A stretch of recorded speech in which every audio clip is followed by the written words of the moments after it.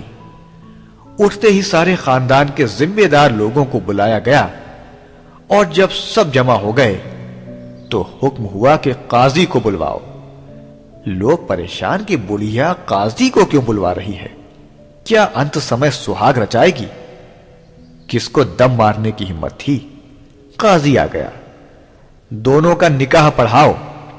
لوگ چکرائے کن دونوں کا؟